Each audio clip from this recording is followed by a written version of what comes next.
मंडळी, गुढीपाडवा हा मराठी नववर्षाचा पहिला दिवस, चैत्र शुद्ध प्रतिपद आणि प्रमुख सण आहे, जो वसंत ऋतूचे स्वागत, शेतातील रब्बी पिकांची कापणी आणि विजयाचे प्रतीक म्हणून साजरा केला जातो. गोडधोड जेवण करून आनंदोत्सव साजरा केला जातो. या दिवशी नवीन कार्याची सुरुवात करणे अत्यंत शुभ मानले जाते. असे मानले जाते की ब्रह्मदेवाने या दिवशी सृष्टीची निर्मिती केली आणि प्रभू श्रीराम 14 वर्षाचा वनवास संपून अयोध्येला परतले. त्या दिवशीचा हा विजय दिवस आहे. पण तुम्हाला माहित आहे का, आजच्या जमान्यात खूप लोकांच्या मनात एक मोठा गैरसमज घर करून बसलेला आहे. तो म्हणजे गुढीपाडवा आणि छत्रपती संभाजी महाराजांच्या हत्येचा काहीतरी संबंध आहे. सोशल मीडियाच्या विविध ऍप्सद्वारे इंस्टाग्राम, व्हॉट्सअप, फेसबुक, ट्विटर हे पद्धतशीरपणे पसरवलं जातं की ब्राह्मणांनी शंभूराजांच्या मृत्यूचा आनंद साजरा करण्यासाठी गुढ्या उभारल्या आणि म्हणून गुढीपाडवा साजरा करू नये. पण खरंच असं काही आहे का? तर मुळीच नाही. आणि हे सांगायला आपल्याला कुठल्या नव्या पुराव्याची गरज नाही. इतिहासाची जुनी पानंच हे सांगतात. सगळ्यात आधी एक गोष्ट मनात नीट ठसवूया. छत्रपती संभाजी महाराज म्हणजे केवळ एक राजा नव्हे, ते स्वराज्याचे दुसरे छत्रपती होते. एक असा योद्धा होते ज्यांनी 9 वर्ष औरंगजेबासारख्या बल्लाड शत्रूशी झुंज दिली. संस्कृत, प्राकृत, मराठी, फारसी अशा अनेक भाषांवर प्रभुत्व असलेले ते एक विद्वान राजे होते. बुद्धभूषण, नखशिख, 7 शतक अशा ग्रंथांचे ते रचयिते होते.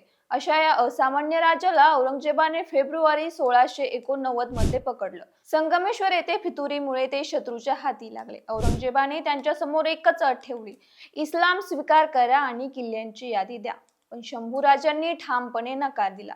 त्यानंतर जे घडलं ते ऐकायलाही हृदय जड होतं. त्यांचे डोळे काढले, जीभ कापली, शरीरावर असंख्य घाव केले, दिवसेंदिवस यातना दिल्या, पण ते एकदाही झुकले नाही. शेवटी 11 मार्च 1689 रोजी तुळापूर येथे त्यांची हत्या करण्यात आली.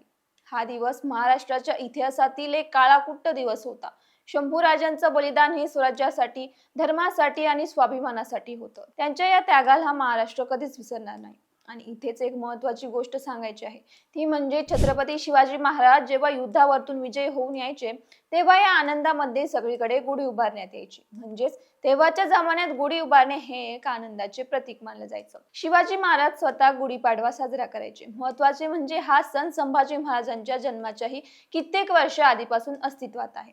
आता आपण थेट पुराव्यांकडे वळूया. हे सगळे उल्लेख संभाजी महाराजांच्या जन्मापूर्वी आहेत. इसवी सन 1278च्या सुमारास लिहिलेल्या लीला चरित्रात स्पष्टपणे लिहिलेलं आहे की सडा समर्जने करविले, गुढी उभाविली, उपहाराची आयती करविली.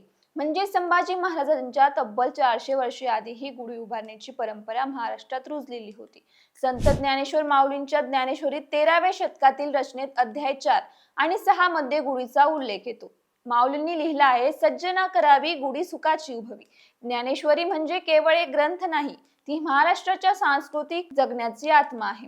आणि त्याच ग्रंथात गुढी आहे. संत नामदेव महाराज आणि संत जनाबाई यांनीही आपल्या अभंगामध्ये गुढीचा उल्लेख केला आहे. वारकरी संप्रदायाच्या या दोन महान संतांनी गुढी हा शब्द आनंदाचं आणि भक्तीचं प्रतीक म्हणून वापरला आहे. संत चोखामेळा 15व्या शतकात यांनी लिहिलं आहे: टाळी वाजवावी, गुढी उभारावी, वाट चालावी पंढरीची.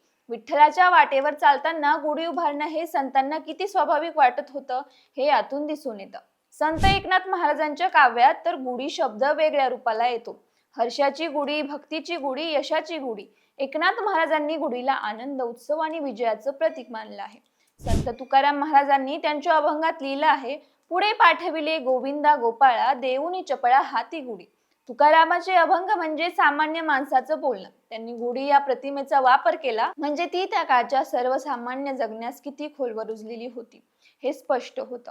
आणि थेट शिवकाळातले पुरावे बघायचे तर भारत इतिहास संशोधक मंडळाने प्रसिद्ध केलेल्या शिवचरित्र साहित्य खंडात 24 नोव्हेंबर 1649 सालच्या एका महजरात गुढीपाडवा असा स्पष्ट उल्लेख आहे.